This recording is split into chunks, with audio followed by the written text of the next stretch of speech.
Hello दोस्तों आज हम बात करेंगे पीपीएफ अकाउंट की, पब्लिक प्रोविडेंट फंड अकाउंट। यह एक तरह से रिटायरमेंट कम सेविंग अकाउंट इसको आप बोल सकते हैं। यह 15 साल के लिए खुलता है, इसको 5 साल के लिए आप एक्सटेंड कर सकते हैं या आप किसी भी नेशनलाइज या प्राइवेट बैंक में खोल सकते हैं। इसमें जो इंटरेस्ट आपको मिलता है वह टैक्स फ्री होगा, उस पर आपको कोई टैक्स देने की ज़रूरत नहीं है।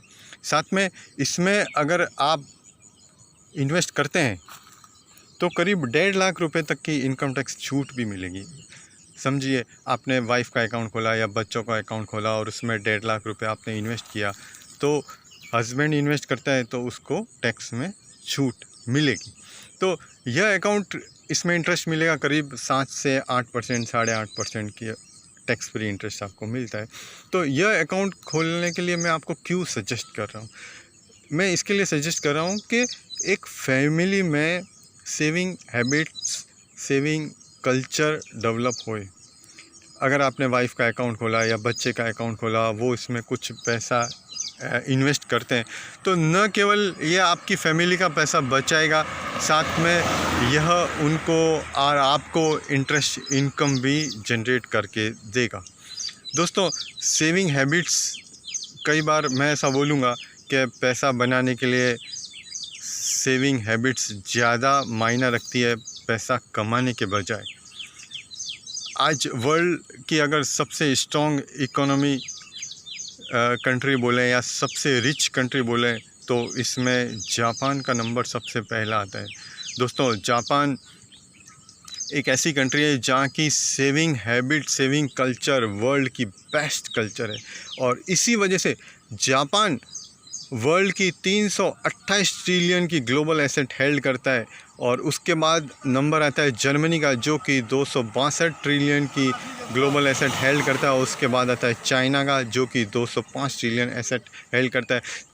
दूसरी तरफ हमारी कंट्री है जहाँ पे मोदी जी बात कर रहे हैं कि हम अपनी इकोनॉमी को 5 ट्रिलियन इकोनॉमी बनाएंगे। 5 ट्रिलियन इकोनॉमी यानी 5 ट्रिलियन जीडीपी, वो एसेट की बात नहीं कर रहे। यानी एसेट हमारी कितनी होगी? ग्लोबल एसेट आधा ट्रिलियन, 1 ट्रिलियन। उसके सामने जापान की एसेट कितनी है?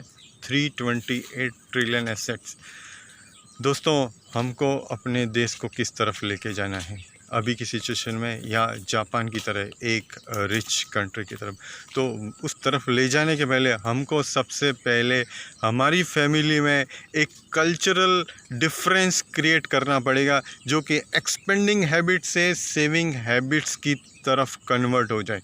अगर आप पैसा बचाओगे तो न केवल पैसा बचाओगे, आप उस पर इनकम भी अर्न करते हो। और अगर आपकी saving habit, saving culture develop होती है, तब आप उम्मीद कर सकते हो कि इन्वेस्टमेंट स्किल या इन्वेस्टमेंट कल्चर भी डेवलप होएगा। तो पहले ज़रूरी है कि सेविंग हैबिट क्रिएट किया जाए, और जस्ट पीपीएफ अकाउंट खोल के आप एक सेविंग हैबिट्स फैमिली में, बच्चों में, वाइफ में शुरू कर सकते हैं। और सेविंग हैबिट एक कंट्री में पैदा होने से कैपिटल फॉर्मेशन का सिस्टम भी शुरू होता है। और यह न केवल आप अपने लिए कर रहे हो, बल्कि मैं बोलता हूँ आप यह सेविंग हैबिट्स देश के लिए करोगे। और सेविंग हैबिट्स और कुछ नहीं है।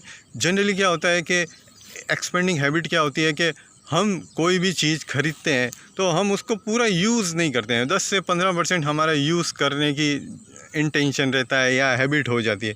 तो सेविंग हैबिट से एक डिफरेंस ये आ जाएगा कि हम जो भी चीज़ परचेज करते हैं वो 100% यूज़ के साथ हम उसको उपयोग में लेंगे, 100% एफिशिएंसी के साथ हम उसको यूज़ करेंगे।